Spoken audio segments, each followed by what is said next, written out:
we as parents, we are the oversight Right. for the schools. And that's our job, is to see what our children are bringing home, keep an eye on what our children are doing. And we should all have avenues to be able to raise questions to the district and not be called right-wing terrorist extremists. I just embrace it for these having days. questions. Yeah.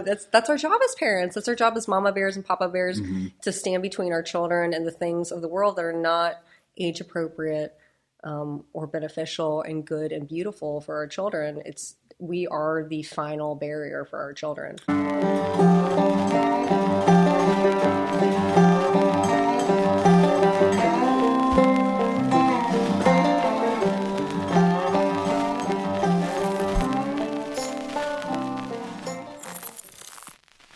What's up, everybody? Welcome back to the show. I'm joined by a special guest today, Mrs. Caitlin Boyle.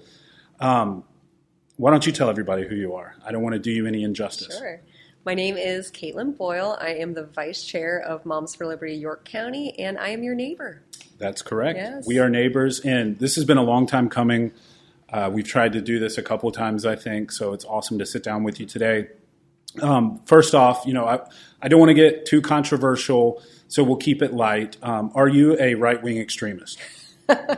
Because that's what I hear. Yes, those are the words on the street, right? Yeah. Yeah, it's one of the things I want to talk about today is I want to talk about getting down to the nuance of the discussions, like what is Moms for Liberty? What are you guys trying to do with public education? Because people just slander the organization with these names, and it's not what we're about. Of course not, although I would call myself right-wing. Extremist is debatable. Extremist is very debatable. But these days, you're a right-wing extremist if you don't agree with the most extreme left-wing issues. So I guess we're all right-wing extremists. Yeah, anyway. we've just found ourselves in that place in our country where if you think differently than I do, you are an extremist. Right. And, thinking differently is not necessarily wrong. That is very true. It's very true. And what we need in this country is more discussion about things and hearing other people's perspectives so that we can come to a middle ground and find out what's best for the country. Yeah, I used to think that's what made this country great and what we were supposed to be all about. That whole First Amendment thing, that pesky First Amendment that the left really hates. So what exactly is Moms for Liberty? Who are you? Obviously, I know, but a lot of the listeners may not, and they probably have heard people talk about Moms for Liberty in a negative light. Right.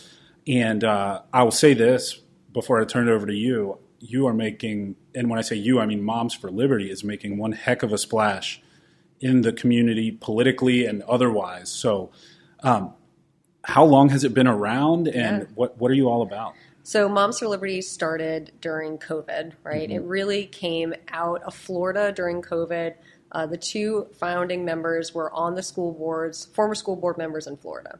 So they were seeing what was happening with COVID, and not only were they concerned what was happening because of COVID, they had larger concerns about public education. And so they wanted to create something that would empower people to really address this issue at a local level. I think that's the most important thing for people to understand.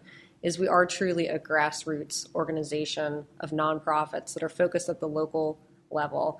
And that's how I got involved in it, is I saw what was happening at my kids' schools, and I was really concerned about what was happening with the mandatory masking, kids not going back, being virtual, and it really activated me to take action. So officially, we are a group of parents, both moms and dads. There's lots of men in the organization. Founding fathers, that's what we call them. And we are concerned about protecting parents' rights in public education. There are many different stakeholders in public education. There's the children, there's the teachers, there's the administrators, there's the taxpayers, and there are the parents. And we strive to be a voice for parents in our district. Right. It's almost ironic that you said it in that order, because that's kind of the order that the establishment places priority on those individuals, those stakeholders, parents last. Well, it depends on what establishment we're talking about. I think in our district, we're lucky enough to be in a district where the district focuses on the children. But especially in other districts across this country, the priority has been teachers' unions, right? Right. And sometimes when you're focusing on a group of adults in a service that's supposed to serve children, you get your values mixed up, in my opinion. Just this morning, I retweeted a thing. I forget. It's one of the large teachers' unions, maybe the largest in the country. And I guess the head of that union, actually, I've got to pull this up. Hold on. Because this is exactly what we're talking about. And I was just blown away. Bear with me, folks. This is important. Look at all his tweets. I was on a roll this morning. When you're just sitting around at 4:30 a.m. Weingarten. Do you know who she is? Mm-hmm. Yeah. So the AFT Union. They have the banned book bus where they drive around with all these banned books. One of which is Genderqueer, which has pictures of boys giving. Using their mouths to do things to one another, explicitly graphic material. And you can see it with her in this picture on the shelf where they're traveling around encouraging children to read this. So the head of a teachers union is saying, hey, check out these explicitly pornographic books. Yeah. So that's the sort of stuff that I think a lot of people don't even realize is happening. Like we were talking about before we started recording. Yeah. Most people, you say that to them, and they're like, yeah, right. They're not trying to put porn in our schools. Are you kidding me? And then I'll show them, here is what's in this book. And they're like, oh my God. Yeah. I was actually listening to an interview with Tim Ballard this morning, and he was saying he would tell his friends about the issues that we face with child trafficking. And they would usually say something like, oh, we call it child trafficking, right? But really it's probably like it's a 17-year-old and they thought they were 18. He's like, no, they're like 7-year-olds and 6-year-olds. Right. So a lot of these issues, there's just no awareness. Right. And I think Moms for Liberty does a really good job at the local level of raising awareness to a lot of these issues that do concern parents. Mm-hmm. Yes. Right? And as you and I were talking about before we got started, I think so much of this is about that nuance, right? Mm-hmm. And the book issue especially is a big nuance one. I personally love to remember being in 11th grade English class when I was in high school, and we were reading The Handmaid's Tale, right? This was an AP class. If you've ever actually read The Handmaid's Tale, it's a lot like season 1 of the show. It's a very graphic novel. I mean, there is sexual assault, forced birth, all sorts of things. Big, heavy topics. It was a hugely influential book in my life. It shaped me and made me want to study writing when I went to college. It's probably one of those books that people ban, right? However, a lot of what we're talking about currently in current culture is a different type of material. There is literature, there's classic literature, and then there's graphic novels, not graphic explicit, but actually drawn pictures. Right. So I always encourage people with the book issue, because I think the book issue also varies a lot from district to district, right? We see all sorts of stuff. Is look beyond the headlines. Get a copy of the book yourself. Read it. Decide if you would personally feel comfortable handing that book to an 8-year-old that you didn't know. Genderqueer was in our school library system. It was available digitally to all ages, and it was physically hard copied in the libraries. And you're completely right. The drawings in that book, because it is a graphic novel, very graphic, would qualify as explicit sex material for sure. And if you handed that book to a child on the street, you would probably be arrested for distributing pornography to a minor. Or if you printed them out on posters, and you'd get arrested. Right. No doubt about it, right? Yes. But for me, the larger issue with the book issue is about what school districts really need is they need a procedure where parents can raise questions about curriculum and have their voices be heard.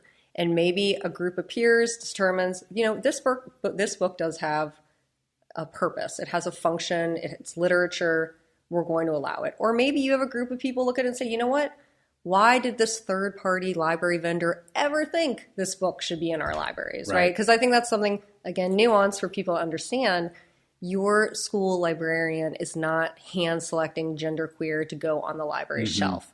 These are being stocked by third-party vendors that are contracted with the school districts, and they just fill the library shelves. There's not a lot of oversight, but we as parents, we are the oversight for the schools. And that's our job, is to see what our children are bringing home, keep an eye on what our children are doing, and we should all have avenues to be able to raise questions to the district and not be called right-wing terrorist extremists. I just embrace it for these having days. Questions. That's our job as parents. That's our job as mama bears and papa bears, to stand between our children and the things of the world that are not age appropriate or beneficial and good and beautiful for our children.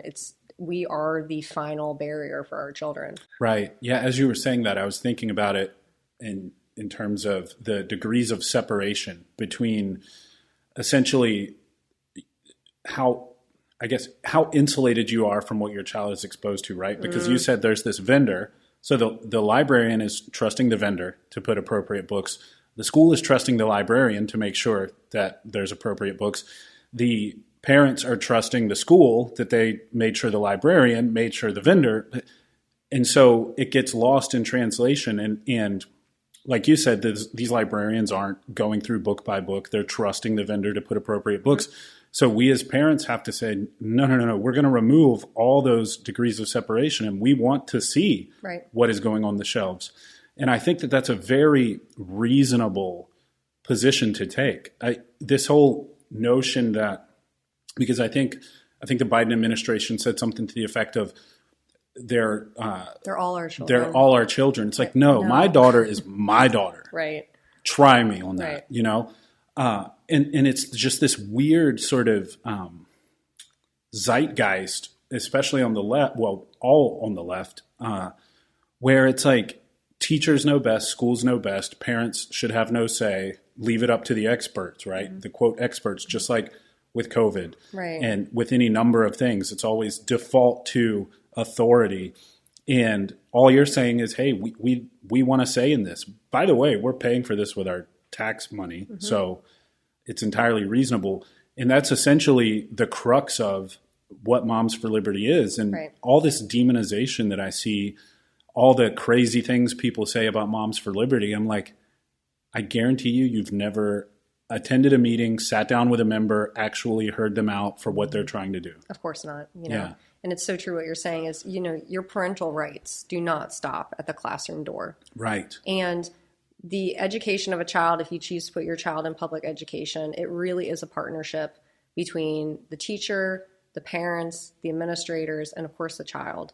But your parental rights do not stop at the classroom door, you know, at all.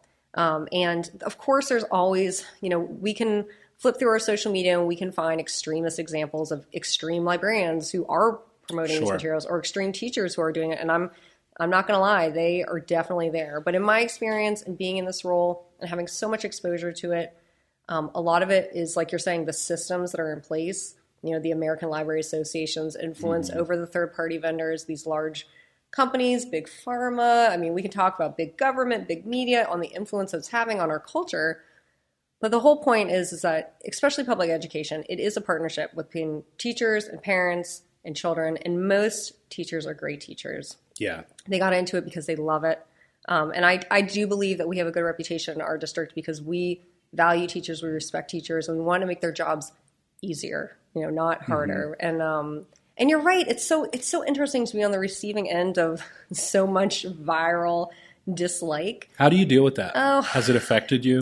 You know, it hasn't, because I think that I understand that a lot of the people who are attacking the organization really don't know what the organization is about. And I think that, as you know, and I think most people listening to this know, it's, you know, things get taken out of context. We're in a very large organization. We have over 100,000 members across the United States. Wow. You can always find one thing that somebody did once at a school board meeting to blow up and make the entire organization look bad. But you could find hundreds of other examples of amazing, eloquent, thoughtful things that were said on behalf of Moms for Liberty. So, you know, again, it's about this division. It's so intense in our culture right now. So I try not to throw that energy back when we get it, because I just want people to understand our perspectives. And again, difference not wrong, right? We might disagree on our approach here, but as long as you're not encroaching on my parental authority, it's okay.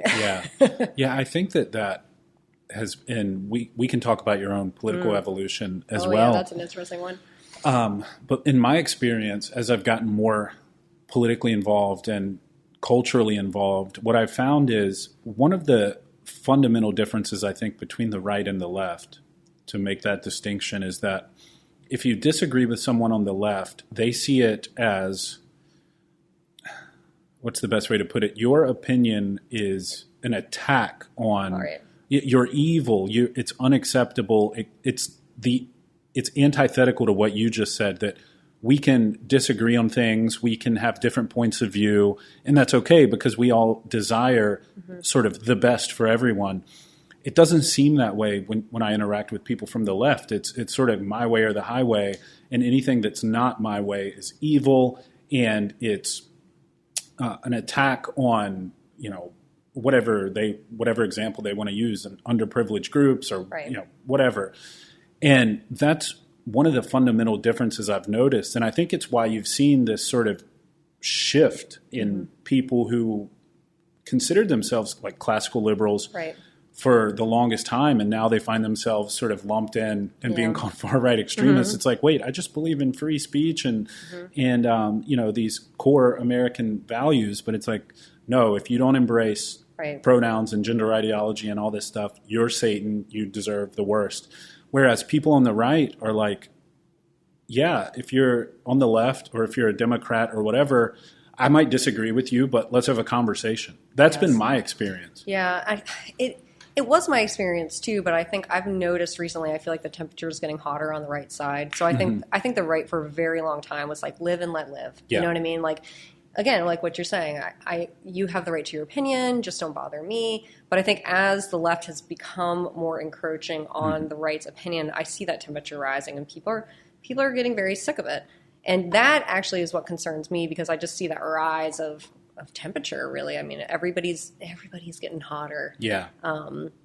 So I do think it's important to remember, I think most people are acting with best intentions. I do believe that. Their intentions might be not good intentions, but they believe they're acting with good intentions. And I think that's a solid starting point when you talk, I'm not talking about the 10% of crazy left-wing extremists, but like your auntie or your uncle who still votes Democrat or whatever, they're probably doing so because they believe it to be the best thing. And I think that traditionally a lot of people were Democrats, like your blue dog Democrats and kind of your more what we used to think of as Democrat. It was unions and supporting the working family, the working man, all that stuff.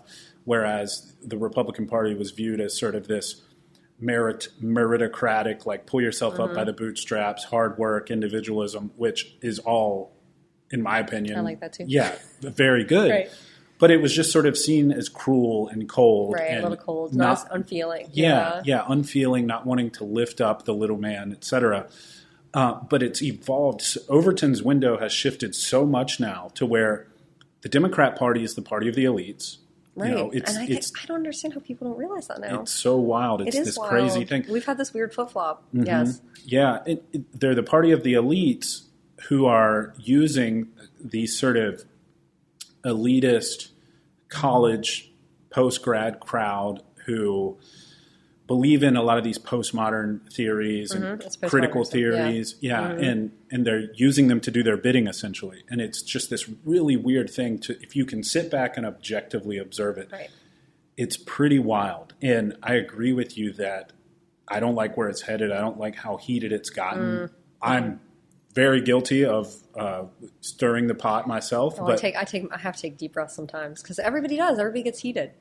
They do. When you're talking, and this changed for me a lot when I became a parent, right? When you're talking about encroaching on my child's well-being, I mean, all bets are off. Right. And that's why I appreciate Moms for Liberty, and I got involved with Moms for Liberty and will continue to be involved. It's like, I heard an explanation, I think yesterday, that I really liked. It was talking about sort of the journey of a young man. And what you want to do is set yourself up such that you're worthy of a good woman, right? And then you form a union with that woman, you build a family.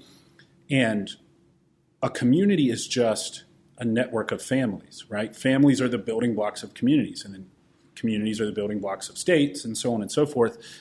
And I think that the left, certainly the extreme left, has no concept of that whatsoever, right? Whereas we, who are labeled far-right extremists and whatever, it's like we still understand that. And I saw something very disheartening the other day. It was a clip of Elon Musk doing an interview with Zuby. I'm not sure if you're familiar with him. I love that guy. Shout out Zuby. Awesome. He's awesome. And he was talking about the importance of having children, right? Elon has like 10 kids or something. And it was posted on some other account. It wasn't posted on Zuby's account or Elon's. It was someone had shared the clip. And I read through the comments, and all of the comments were from people who didn't want to have children and disagreed that it was important to have children. And it was just so disheartening to see, because it was a lot of young people, people in their 20s, Gen Zers. And what I noticed, the common thread in all of that was just this extreme self-centered mentality, this extreme narcissism, right? Because it was something like, no thanks, I'll just enjoy continuing to sleep in and drink whenever I want and have a great life. And it's like, you think that's a great life? Right. That's what's disheartening to me in young people. It's like, if you can't see the value in family and building communities that way, then it's disturbing. Right. I don't know if you've noticed that, but it's this extreme like narcissism, and I don't know where it comes from. Actually, you know, when I think about my personal life with some of the people who had the biggest problem with me getting involved in Moms for Liberty, because we can talk about they're single. They do not have children. They do not have children, and I have friends of all different ideologies because I was liberal up until 2020, right? I was a Democratic voter up until 2020 when COVID started. Yeah, and I want to get into that. Well, it's a fun one. But so I have friends of all different, you know, religions and beliefs and all sorts of things like that. But the people who have the biggest problem with my involvement in Moms for Liberty are childless. Yeah. By choice. Yeah. By choice. And I have said to them before, you would not have such a problem with this if you had a child that you were sending to an institution for 40 hours a week and have realized that there's serious issues inside the institution. And we're not just talking ideologically, right? In South Carolina, only 40% of children can read on grade level. 40% of kids in our public education system can read on grade level. So you are sending your child to this place for 40 hours a week, let's be real, so that mom and dad can work, right? Because we've broken down the nuclear family. We've created a society where both the man and the woman have to work. Yep. Going back to what you're talking about that divine feminine and divine masculine energy. And I say that as a woman who works and loves working, but I am a mother first. It's my primary responsibility. And if push came to shove, that would be what I chose to do over anything else. But people who really, in my experience, people have a problem with people asserting their parental authority in a respectful way, because Moms for Liberty always does. We always say we're joyful warriors. I'm not a school board screamer. Never have been. I've spoken at many school board meetings. You don't get anything done by screaming at anybody, right?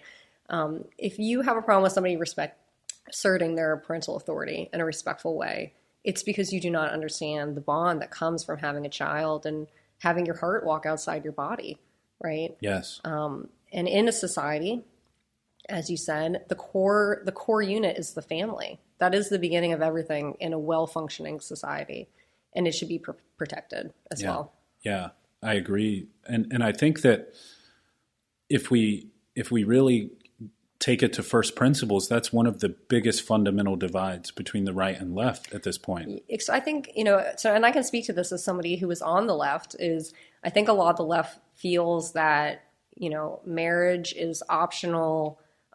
Certainly children are optional.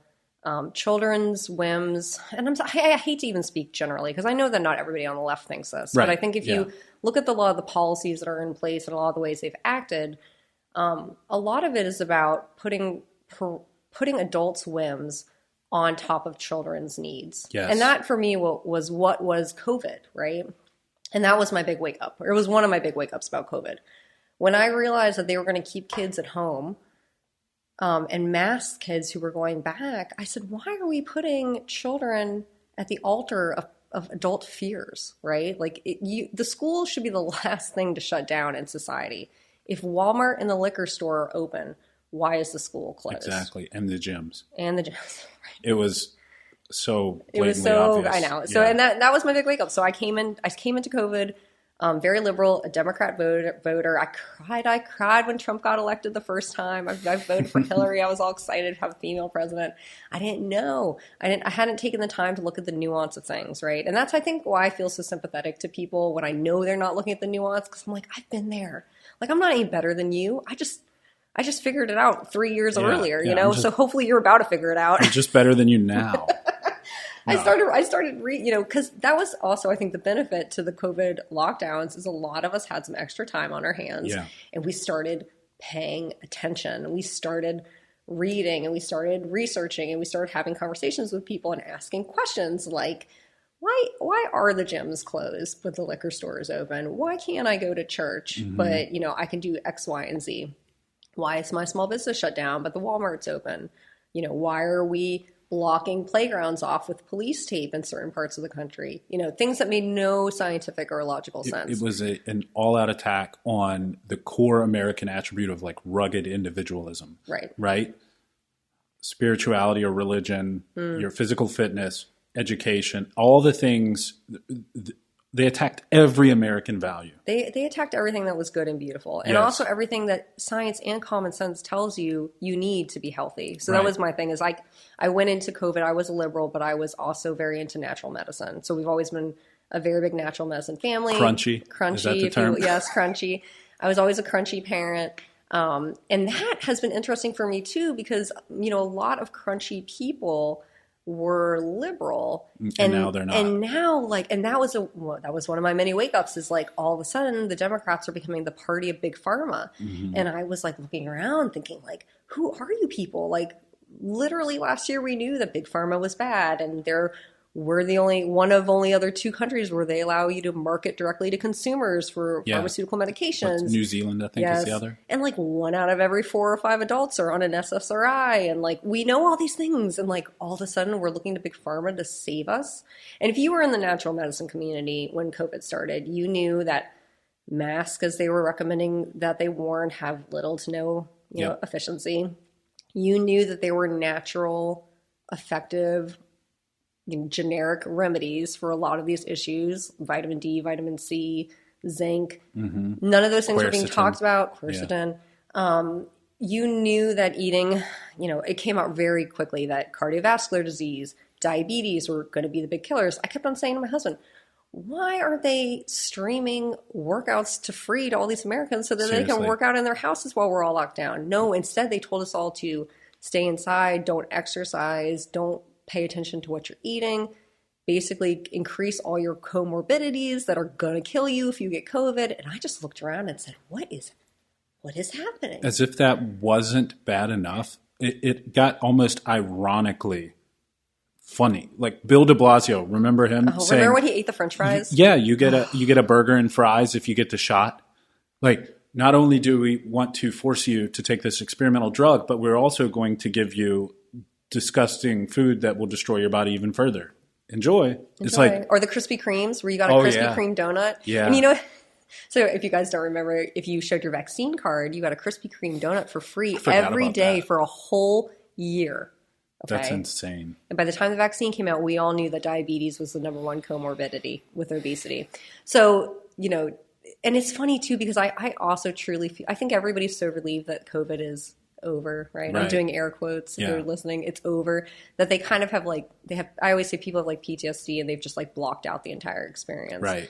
But I haven't forgotten what they did. I think about it all the time. Yeah. And it drives me crazy that people have forgotten what they did to us, to our businesses, to our children. They didn't teach people to be healthier. They didn't equip them to be mentally or spiritually stronger. They said, take this medication, cover your respiratory tract, and you should live in fear. And be sedentary. So Yeah. that's my big wake-up call. And by the way, you can still have alcohol. You can still eat fast food. Right. Those are, what was the term? Who are the people who are allowed to work? Essential workers. Those are essential workers. I love that. As somebody who owns small businesses, all businesses are essential. I mean, they pay paychecks. Everybody's business is an essential business. Exactly, and that was a big thing. Who are you to determine what's essential? Right. Yeah, right. And there were so many people sounding the alarm on this so early, like the Great Barrington Declaration. Oh, yes. Yeah, so many well-qualified, Harvard, Stanford, Yale, and I mean, just credentialed people saying, hey, this isn't how you should do this. Right. Lockdowns will not be effective. People knew. People knew. Well, and that leads into, of course, and I'm sure your listeners know, the censorship that happened online, right? The massive censorship. They call the big alternative medicine doctors the dirty dozen that were spreading misinformation online, Peter like Dr. McCullough and Ben Tapper and things like that. And that was another huge wake-up call for me, because what happened to me is, I remember I was very concerned when COVID first started. What is happening? And I remember I started watching Trump's press conferences so that I could know what was happening. And that was the point where they were doing daily press conferences, right? So I started watching. This is in March. This was like 2020. This is the Dr. Birx days. Yeah. So I started watching his press conferences, and I would watch. And granted, I still think Trump is terrible at this point, right? So I'm like swallowing. That's so crazy. I want to scroll back through your social media to see. Oh my gosh, my social liberal media. Caitlin. Nothing is worse than seeing my flashbacks come on social your media. Memories. I'm like, oh gosh, cringe. I know. Now I try not to post stuff so that in 10 years I don't have to cringe at my previous post. Yeah, I don't think you will. No, it's so again, to me, it's not. This whole notion of I'm right, you're wrong. It's not. It's about. I feel like I have a more complete understanding of the nuances of the situation versus I'm just taking this at face value. Right. That's really what it is. The comparison is really the you of today versus the you of yesterday. Yes. And that's all you can really do. Yes, right? Totally. And it's about and it's okay to, very often I say, I don't have all the information to make a decision now. I think old Caitlin would have said, this is how I feel about it. Here's my opinion on this new thing, right? Complete with the snap. Older, wiser Caitlin, who is more conservative in her viewpoints now, says, you know what? I don't know everything. Maybe I need to step back and research this, let some more information come out before I make a snap judgment, especially on social media, right? But I was watching all the Trump press conferences, and I was hearing directly from the man himself. And then I would tune into CNN after to kind of hear their analysis. And it was so vastly different. Yeah. And that's what woke me up to fake news, right? So, and then that plus all the misinformation online and the censorship, it was a wild ride. Yeah. It's sort of like, once you see it, you can't look away. Oh, yes. Once you know about it, again, referring to the Tim Ballard interview I was listening to, he said it was that exact same way with child trafficking. He was like, once I saw it and knew it existed, I had to devote my life to it, the rest of my life. Right. I cannot ignore this problem. And it was that same way. It was once your eyes are open, they call it being red-pilled, like the Matrix. Yeah. I mean, it's like ignorance truly is bliss in a lot of ways, because you realize all of the corrupt stuff that's happening and the efforts at dismantling the core values of us as a people. And I think about a quote from a guy, I forget his name, it's terrible. If somebody knows, put it in the comments. He said about the notion of American exceptionalism.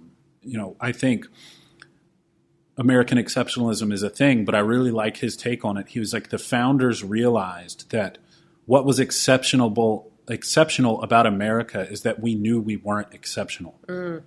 And what he meant by that is, we built our Constitution such that we didn't give power to any one man in too much of a capacity whereby they could take tyrannical control.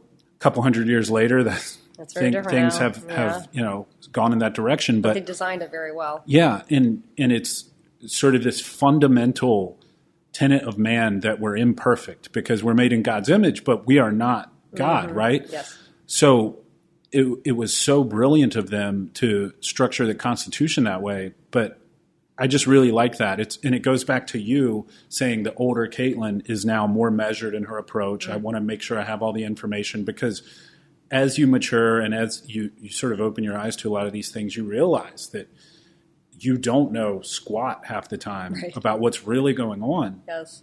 And unfortunately, a lot of these government institutions and people in positions of power don't have your best interest in mind. Right, and they rely on that. They rely on that, yeah. But I think, to go way back to one of your original questions about if it bothers me when people are offended by Moms for Liberty. This is why it doesn't. I think this is why it doesn't, is because I really do believe that if they took the time to learn more about the organization, about what we're trying to do, they would understand, right, what we're trying to do, because we are a great organization in so many ways. And I hope as a society we're growing. I really do, because I think that there's a lot of, and I do feel more positive than negative when I look at what's happening, especially what's happening locally for us, because there are a lot of negative forces. There are big things against us. There is big government. There is big tech. There is big pharma. There's so many. There's big money. The banks. The censorship industrial complex is very real. It's very real. It's very real. As somebody who is in social media marketing, it's 100% real. But there's so much hope, because I think on a person-to-person level, people are waking up. Myself is just one example. There's people wake up every day. That's the other thing too. People wake up every day, and they wake up for different reasons, for sure. Yeah. That Tim Ballard movie probably woke up a lot of people. I just heard it's over $50 million now. Wow. And I think a lot of people probably saw the way that the mainstream media treated that movie, and they had questions, right? They had questions about that. So it's like, people get woken up in all sorts of ways, and I think that's what I would encourage your listeners to do, is if you're finding yourself in a state where you're angry, because I don't blame you, because I spent a lot of time feeling angry when I woke up, is just do something about it. Yeah. And do something local, because our government, as you were saying, it has been structured in a beautiful way, and it's been structured with local politics at the base. And I think sometimes it's very easy to get sucked into the federal level. I'm so guilty of it. I know, but the local stuff is really what impacts you the most. And we saw that during COVID, right? Yeah, I was about to say, I think a lot of people woke up to the power of local politics. Fact that they have a governor and they actually have an impact on the state. Or like even a local county council, my county council, shout out to York County Council. Don't tell people where we are. No, I'm kidding. They won't come hunt me down. They were great in the whole COVID crisis. They really were very sensible and measured in their approach, unlike other areas of the country, which of course, went absolutely batshit. Cough, cough, right? California. I mean, I have photos on the Moms for Liberty reel of, kids sitting on 5-gallon water buckets outside, 5 feet apart with their mask on, eating lunch, pulling it down, take a bite. And that is going to have effects that reverberate through our population for decades. Of course. I mean, everybody knew that, though. That was the thing. Yeah. And I said earlier, I have really noticed in our society that a lot of society is willing to sacrifice children for adult whims. And I think that's what's happening with a lot of the gender ideology stuff. I think that's what's happened with COVID fears, is that adults have their desires and their feelings, and they inflict it on kids, not thinking about the long-term consequences. Why do you think that has happened? When was the inflection point? Because we didn't used to be a society where adults put their sort of hedonistic desires above the needs of children. Right. I mean, do you think it's the sexual revolution and feminism? Yeah, it's interesting too, because I always say I feel like I'm a real feminist. Yeah, right? I know what you mean. You know what I mean? Yeah. I feel like I'm a feminist in the sense that I think that, a girl shouldn't be paid less than a boy for a job. You know what I mean? With the same qualifications, if it's the same job. Why would I be paid less just because I'm a girl? But I also believe that men and women are very different, right? And I really believe that. And we're suited. And that's controversial these days. It really is. But we're suited by God for different roles, right? Yeah. And I could not do what you do, and you could not do what I do. And that's a beautiful thing, because you have a loving wife who fills that feminine role. Thank God. And I have an amazing masculine husband who fills that role. And then together we have 2 stable families with wonderful children, right?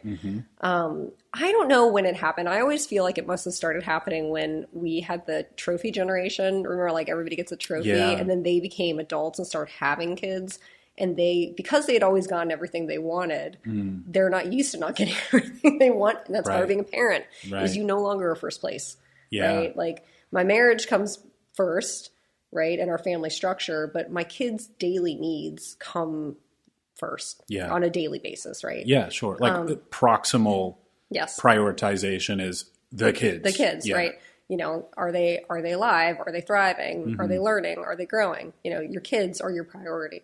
So maybe it was something about the trophy generation. I don't know what it was. That's a good point. Yeah, because when you start getting participation trophies, you never have that moment of realizing it's not all about you. Oh, right. Right? You never experience. I think that people need to experience failure, and they need to realize that, for lack of a better way of putting it, their shit does stink, right? You know, and it's not all about you. And I think also because I talk to a lot of young men, a lot of young men reach out, and it's been this sort of surreal thing where it must be hard to be a young guy these days. It's indescribably hard. It's so hard. And they're desperate. They're seeking meaning. They're seeking ways to become a man in this society. And they have this, men need purpose. Like I mean, women need purpose too.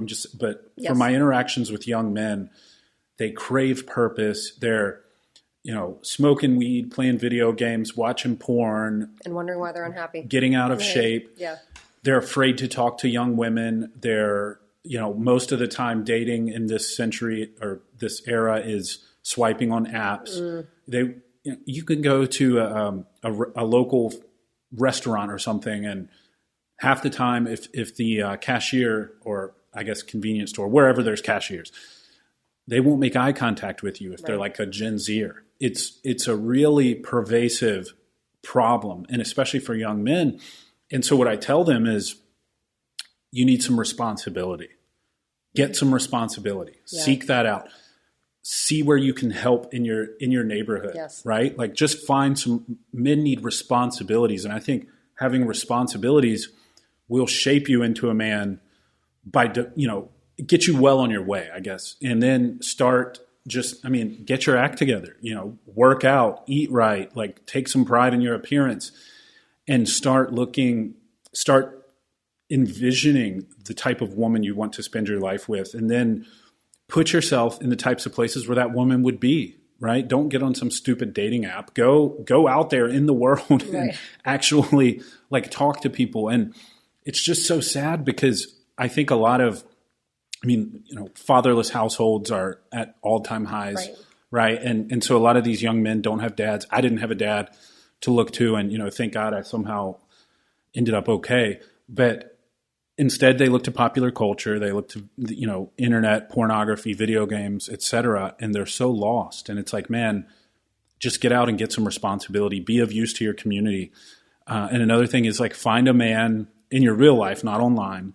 Online is great. There's people you can look up to online, but you need to be careful with that because there are a lot of really bad people. Find a man in real life who you want to be like, who has the type of family you want to have, who does the type of work you'd like to do, who's an upstanding member of society, right? And ask him, like, hey, can I talk to you about, like, I'm a young man. I want to be the type of man you are. Like, do that and talk to them. So anyway, I just had to make that little aside because, you know, we're talking about sort of this lost generation of young people. And I think that the extreme narcissism and self-centeredness is sort of a natural byproduct also of just lack of purpose, right? No higher purpose. I mean, atheism is at all-time highs. People don't, you know, try to glorify God in what they do. And, you know, that's been a recent journey for myself. But, like, find some purpose in your life. And I think a lot of the pieces will start to fall into place, right? Yes. Yeah. And I really would encourage, you know, whether it's a young man or, you know, it's a woman who's listening to this podcast, is just get involved. As somebody who runs or helps run, we have a team of amazing people, helps run an organization like Moms for Liberty at the local level. There's so much need. I mean, we love help. We love support. And if you want to kind of, like I was saying, channel your anger into something productive, like, get out there and do something. And everybody has a different skill. That's one of the cool things that I've seen through working through this nonprofit is everybody has different skills, right? Some people are great at standing up and speaking in front of people. Some people are wonderful at organizing things behind the scenes, or they're great at, you know, getting people to take action in this way, or donations, whatever it is.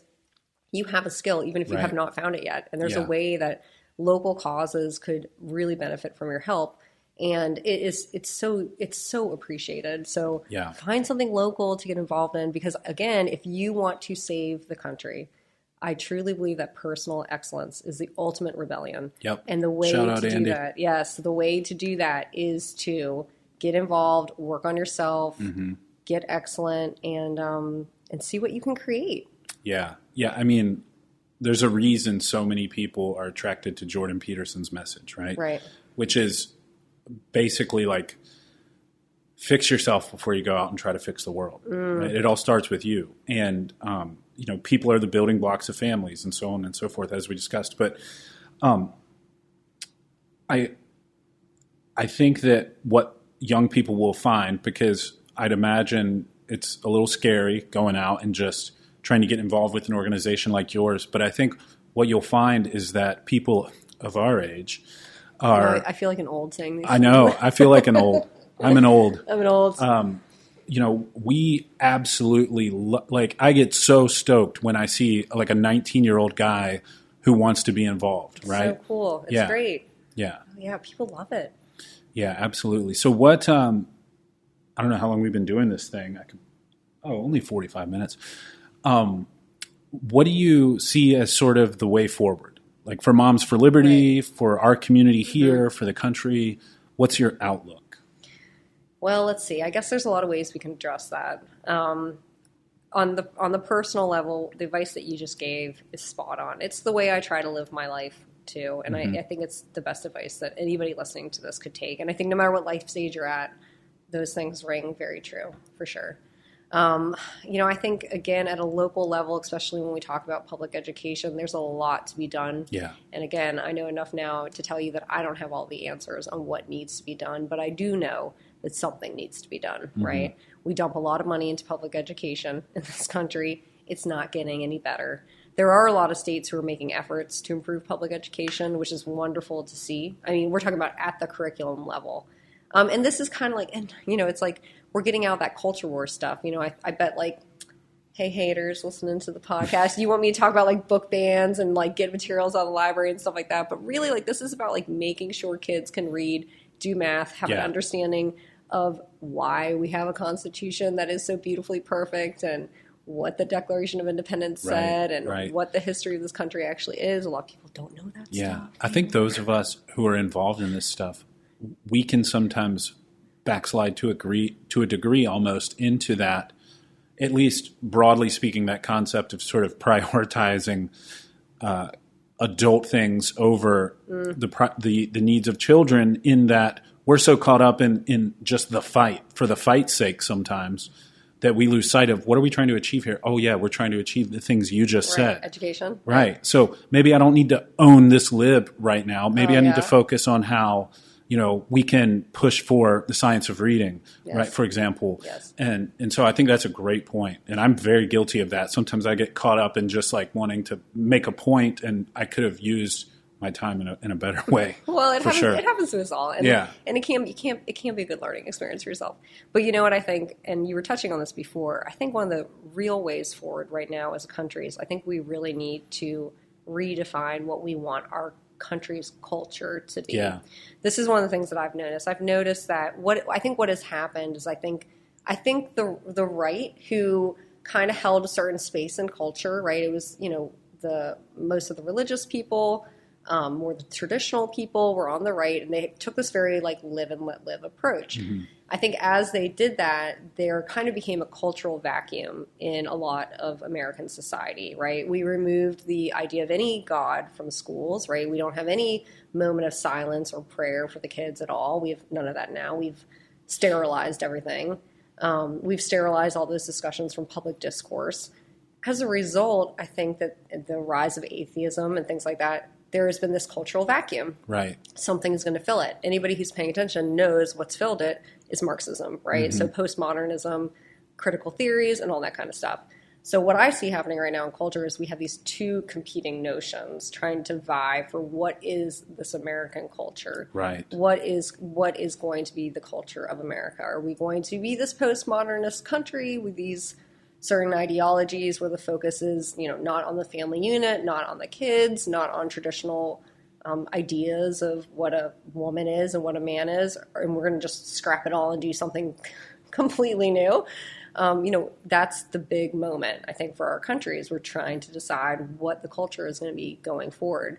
And really the only way to define that is for you guys to define that in your own homes with your kids in a loving way, that isn't hating on other people, but it's clearly defining for your family what is the truth about our culture. Yeah, absolutely. Breitbart, I think, Andrew Breitbart said politics are downstream of culture. And I think that Republicans or the right in general really didn't understand that for a long time. They had no desire to impact culture because they were very live and let live, as you said. And basically, as long as you're not encroaching on my freedoms, I don't care what you do, live your life however. And I still agree with that. I think, you do. Yeah, but that's not happening anymore. That's the problem. That only works if the other side is willing to let you live your life. And so we've reached a point where I think, and this is what you were saying at the beginning, is the other side is no longer willing to let you live your life. Yes. They're no longer willing to say, well, you can have all your notions and we're not going to encroach on them. And I think this is where I go back to that thing I always say, well, I am a feminist. I mean, now we don't even have women's spaces. Right. And to me, that blows my mind, right? I'm like, again, this is where I start looking around at the people to me, and I'm like, wait, I thought you guys were like liberal with me. Like, why aren't we protecting the women in the women's locker rooms and those women's spaces? And then they turn around and they tell you that you're a bigot, right? So it's this very interesting thing that's only happened in like the last, I'd say, like few years. 7 years max. Yeah, it's really weird how it's been very accelerated. Yeah. Which is very interesting. But I mean, we know why. We know why it's very accelerated. It's, it's big tech. It's these big forces, right, are pushing it down people's throats, and people don't take the time to look at nuance and really think about why you might not want these things happening, right? Right. What do you think is like why would you try to force that down our throats? Like from big tech's perspective, right? Well, big tech, I would actually prefer to look at it from Big Pharma's perspective, right? So that's because they're all evil. It's fine. They're all evil. They're all multiple. But I mean, if you look at what, there are national organizations dedicated to promoting the idea of transgenderism in children. They have pharmaceutical companies that contribute to them financially, like Pfizer. Pfizer makes multiple drugs intended for puberty blocking, cross-sex hormones. They financially benefit from this. And then, of course, if you get a kid on puberty blockers or cross-sex hormones, you're basically creating a customer for life. Right. I think that a lot of this... It's money. I think it goes to money. Wow. Because it certainly can't go to true happiness. No. It cannot. Well, I think the evidence is mounting that there's no difference in suicide rates amongst trans people. I have also been looking at some studies that say that, which is very interesting. Before and after transition. Right, because I was kind of willing to hold my opinion on that one. Yeah. Because, I mean, obviously, the last thing we all want is a dead child, right? So I was like, okay. But you're right, there's more and more research coming out that says that actually this is not the case. This whole line about would you rather want a transgender child or a dead child? Right. And I think that the biggest thing is that people do not understand the medical ramifications of things like puberty blockers and cross-sex hormones. This whole it's reversible BS is someone who does not understand fundamental endocrinology and development in children. And even if you don't understand it from a scientific perspective, just think about it for a second, right? Like, obviously, it's not a great idea to interrupt your body's natural... Puberty is rough for us anyway. It was tough. Right. And that's, like, a lot of times I hear this narrative that, like, I just feel so uncomfortable in my body. It's like, yeah, bro, so did I. So did I. Right? Yeah, you should have seen me. It was incredibly awkward. It sucked. Yeah. But you know what? I popped the zits. I put Stridex on my forehead, and, I pushed forward. It's like, we all experience that, and that's just part of being a human. Right. And I think that a lot of these issues, Douglas Murray, are you familiar with him? He's a British conservative intellectual. He also happens to be a gay man, but he's very opposed to the LGBT community in quotes, because he doesn't see it as a community at all for a number of reasons. But he talks about how at the end of most major civilizations, there's this obsession with gender and sexuality. Right. Yes, and this is a fun rabbit hole to go down. Yeah. It's very true. It's very true, and it's very scary. But the way it's almost like we don't, in our day-to-day lives as Americans, we are so comfortable. Right? Like, we have no real problems. Our quote poor people in America are still in like the top couple percentages globally in terms of wealth. Our our poor are obese. Like, tell me another country from history where the poor were obese, right? Mm-hmm. It used to be that if you were poor, you were starving because you couldn't afford food. But we're so comfortable, and I'm not saying there isn't inequality in classism. Yeah. Absolutely, right. Absolutely.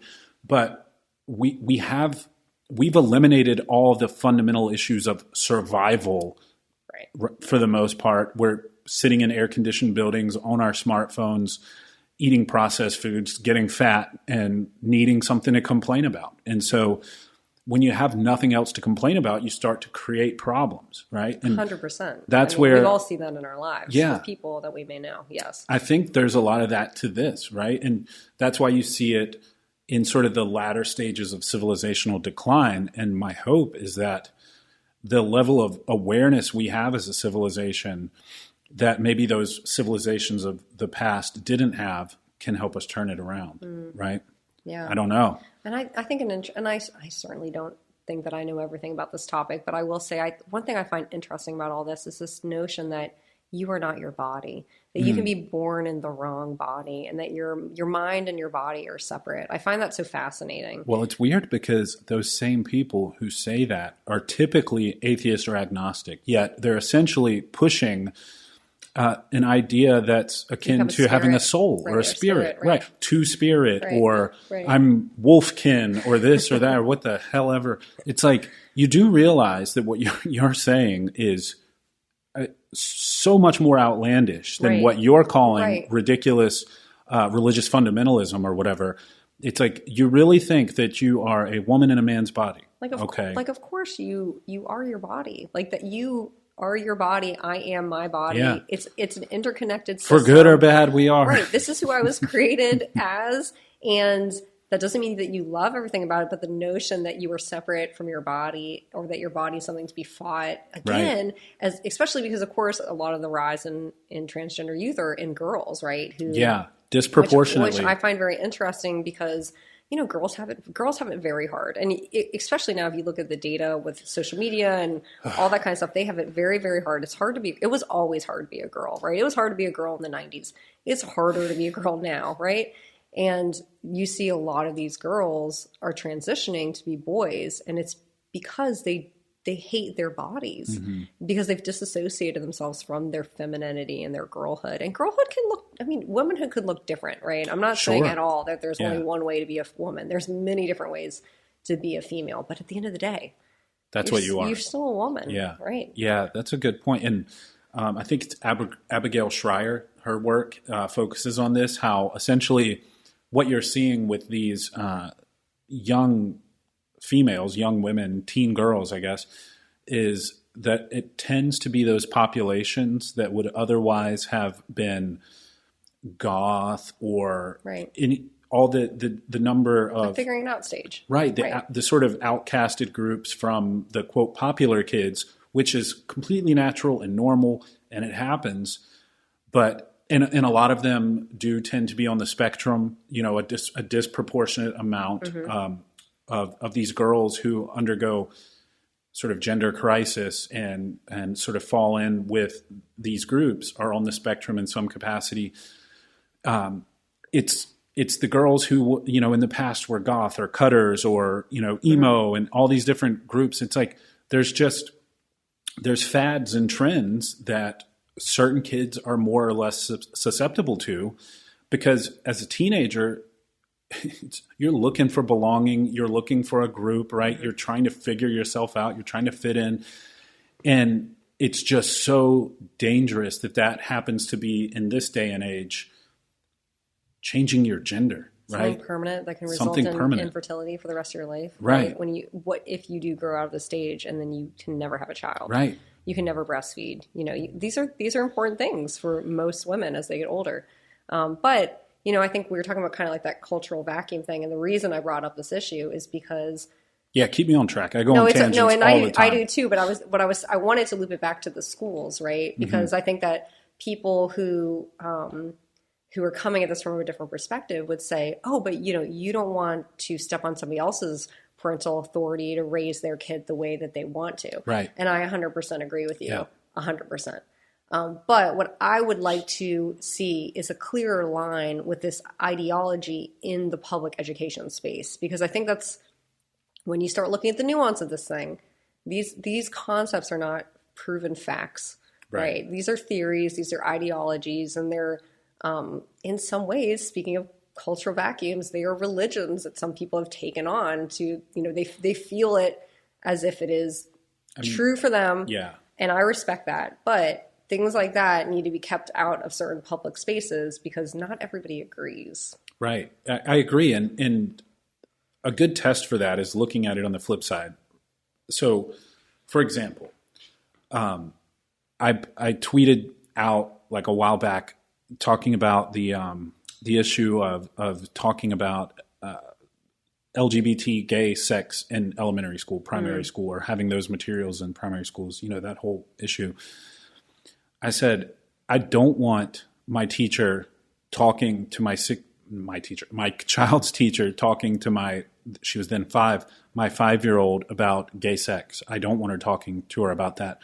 But I also don't want her talking to her about straight sex. Right. How about no sex at all? She's 5. That's the common ground, right? Right. That's the common ground. Yes, if you want to raise your child teaching them about, you can have 2 mommies, you can have 2 daddies, whatever. Like we just, we might have our ideological differences, and that's fine. Live and let live, right? Yes. But we have to agree that the default for our shared space of education for our children that we're both funding is neutral. Right. And we're not talking about sexuality at all, straight, gay, or otherwise. 100%. Thank you for saying that so eloquently, because I 100% agree with you. And that's one of the things that, again, going back to this theme of like understanding the nuance. You remember when Governor DeSantis came out with the parental rights and education bill, which the media Don't Say Gay bill? Don't Say Gay bill. Yeah. And I remember some liberal friends I had were so upset about this bill. It's like, read it. So I went and read it. It's only like 4 pages long. Yeah. Y'all can go read it. I read it. And it's literally like, don't talk to kindergartner, first grade, second grade, or third grade about sex. Sex, right. It doesn't say the word gay in it. It does not even say the word gay in it. Yeah. Right. So it was like, if you can't agree with this, you might want to have a moment where you look deeply within yourself and ask yourself if, one, they were doing this when you were in school, and if you would talk to a random 6-year-old on the street about these topics. Right. Because if you would, we might want to have another talk. Yeah, you should be on a list. But like, again, this is about the idea of we all need to be like live and let live. The problem is that some segments of society, not all of the left. I know lots of people on the left who would not want to do this, but some people on the left, what they want to do is talk to kindergartners about this or talk to first graders about that, and that's what the problem is. Right? Yeah. And it's not age appropriate by our cultural standards. These things are not age appropriate. No, not in any way, shape, or form. And I wonder a lot of times when you see how outrageous some of this stuff is, right? Like we talked about Moms for Liberty, and there's the occasional person who screams at a school board meeting, right? Yeah. On the other side, there's like libs of TikTok that show these insane leftists. Oh, I've seen more of them at the Well, sure. But what I was going to say is, I wonder if some of that is just because they know they'll get a rise out of those of us who are on the other side. Right? Like maybe they don't actually believe that stuff, but they're like, I bet if I say you should talk to kindergartners about sex, it'll really piss a bunch of people off. I wonder, there has to be some percentage of, because some of these videos are so outrageous, it can't be real. It can't be, right? You hope not. I mean, I hope not. Well, it's like, this is the great thing about social media and the bad thing about social media. The great thing is that it's amplified everybody's voice. Mm-hmm. The bad thing is that it's amplified everybody's voice, right? So, and I think and of course, like we all you have to understand how the algorithm is manipulating you. Yeah. That's, if people can walk away with one thing, is you have to understand Most how the people don't algorithm understand that. is manipulating you, good or bad, right? Hopefully it's using you for good. I try to look at a lot of good things so it feeds me good content. But, they want you to stay sucked into the phone. They want you to keep scrolling, right? So they're going to push the stuff that is dramatic and that triggers you to share it with your friends. And the crazy blue-haired people screaming at school board members will trigger me, and I will share it with somebody, right? So they are using you because what they want is your attention. Yeah, that's true. And I think I mean, it's just such a synergy of factors, right? Social media is just fuel on this whole fire. And what a time to be alive. Oh my goodness. Well, what a time to be alive. What I was going to say is if you go outside and go somewhere and talk to people, it's like so much different. Right. Yeah. It's not like what you're seeing on Twitter. No. And so people should keep that in mind. Yes, they should. If you start to feel down and depressed about the way things are going or angry, like what you were talking about earlier, just step out into the real world. It's virtual reality. Yeah. Right? It's artificial. It's not real. Right. Exactly. Sometimes it's good because it can illuminate real problems, right? Like I think all the things this culture war stuff that we're talking about, these are all real problems. But I also agree with you that the odds are that your child's school is a good place to be. It might need to be made better, but hopefully you're not sending your children to a place that's like libs of TikTok. Right. Hellhole. Trust but verify. Trust but verify. Yeah. And again, you have the authority and the right to be in that space and ask questions. And it's like the checks and balances that the founding fathers gave us. That is the goal, is to stay active and aware and keep your eye on thing. And remember that teachers got into teaching not to spread ideology. They got into teaching because they love children and they want to help educate people. Certainly not for the money. Right. Yeah. God love them. God love them. And, they want to be partners with parents, right? And that's the one thing. These terrible examples that we see online are not the majority at all. Thankfully, especially where we live. Yeah. Now, definitely. I can tell you that some school districts are very different. And if you live in one of those school districts, you definitely want to be paying attention. Mm-hmm. Mm-hmm. Yeah. And if there's Moms for Liberty present, get involved. And if they're not, maybe look into bringing Moms for Liberty to wherever you're located because you could use it. Okay, so your outlook, it sounds, is pretty positive. Yes, I'm a fair positive assessment? person. Listen, I went through my stage with COVID where I had a stocked pantry of all the food that I was going to do for survival of the apocalypse. I still think that kind of thing is important. It might still happen. Yeah. I'm not going to say I don't have a stocked pantry, and I'm not going to say that I don't have 15 acres in the middle of nowhere in Tennessee to go back to if shit goes down. I'm not very armed at all. Well, I think it's it is interesting what you mentioned about the collapse of civilizations. And I think that's something we shouldn't take for granted. No government so far has lasted forever. And, the United States government gets a really bad rap because the federal monster that it has become is something worthy of our scorn. I personally believe. Agreed. But if you go back and you look at the founding documents and the vision that they had for this country, they created they had an amazing vision and they created a pretty great system, right? Yeah. And obviously it's not 1776 anymore and things have changed. But I have a lot of hope because that is our foundation. That's our basis. And that is the start of our culture. Yeah. In this country. I think what we need to do is we need to nudge things, nudge the ship in a different direction so that we can point to a different trajectory. Because I don't like where we're pointed right now, but I think I do feel positive because there's so many people who want to make a change and they're willing to be boots on the ground to actually do it. Right. It feels like the establishment is desperately clinging to something that's slipping away from them. And when I say the establishment, I mean the swamp, the deep state, the people who don't want change to happen. Because people are more awake than ever. That was the blessing of COVID. Again, people were locked down and they had a chance to think about it and look around and, people know things. Just go outside and ask random people, some basis conspiracy theories. People know stuff now. They know. Yeah.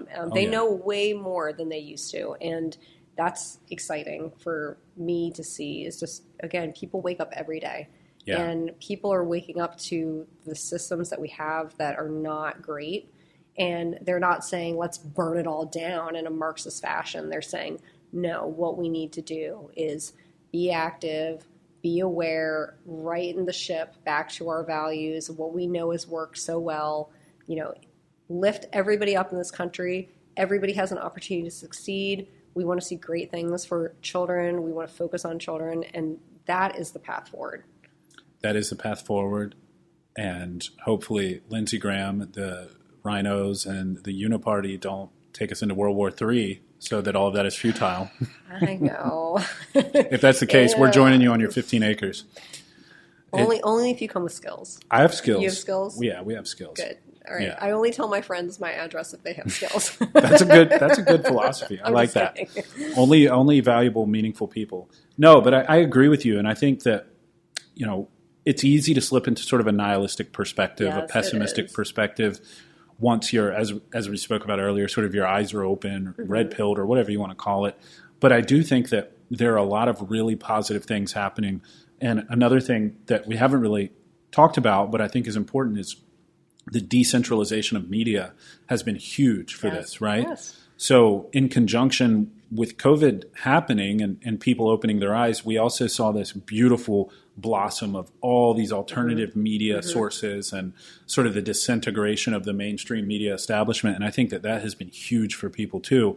I mean, Joe Rogan getting 11, 12, 15 million views on an episode versus CNN can barely get 100,000. I know. Right? Like, that is insane. This is an information war. Yes, it is. It's an information war. InfoWars, huh? Well, I don't know. I'm Alex Jones. Well, I mean, and speaking of nuance, it's like the mainstream media doesn't want you to think about nuance. No, not at all. Let's be real. No. Right? So if the key to unlocking your mind... Nuance is the enemy of propaganda. Right. If the key to getting along with your neighbor, even if they think differently, if the key to understanding what's actually happening is nuance... The mainstream media has no interest in telling you the nuance. They want the COVID death tracker, right? They want the submarine is going to run out of oxygen in 5 hours tracker. Even though they already knew it had Even imploded. though they already knew that they were exploded. Stuff like that. They don't want nuance. They do not want nuance. But that's why podcasts like yours are so great, is because they give people the opportunity to sit, to think, to digest, to hear from different perspectives, take what works for them and leave what doesn't, and actually hear a true marketplace of ideas. Right. It's a beautiful thing. Right. And I'm probably wrong about 33% of what I've said today, and I'm totally cool with that, and I'll figure out what is true later and admit to it, right? Like, that is what's important. I think that's why Rogan resonates with people, because he's not married to his ideas. He's like, here's what I think is best right now. If you change my mind, cool. Right. Right? I'm open to hearing other ideas. Because taking that approach is the approach you take when you truly want the best outcome for everyone, right? You can't be dogmatic in your ideas. I mean, there are certain principles and values that you hold that don't change, that right? Should not change, right? Right. That's your North Star. But then all the auxiliary information it's dynamic, and you've got to be able to adapt and listen and have conversations. I mean, who would have thought, like, 10 years ago that we could just sit down, plop down a couple microphones and a camera, have this conversation, and then thousands of people are going to listen to it, right? It's insane, and it's beautiful. And I think people should have hope, realize that they've got a lot of work to put in. It's not going to be easy, but I do think things are looking up despite all the craziness and the things that we can sit here and bitch and moan about. Just the fact that people like you exist, we can have this conversation, and more people are waking up every day, like you said. I think things are headed in the right direction. So with that, I appreciate you taking the time to talk today.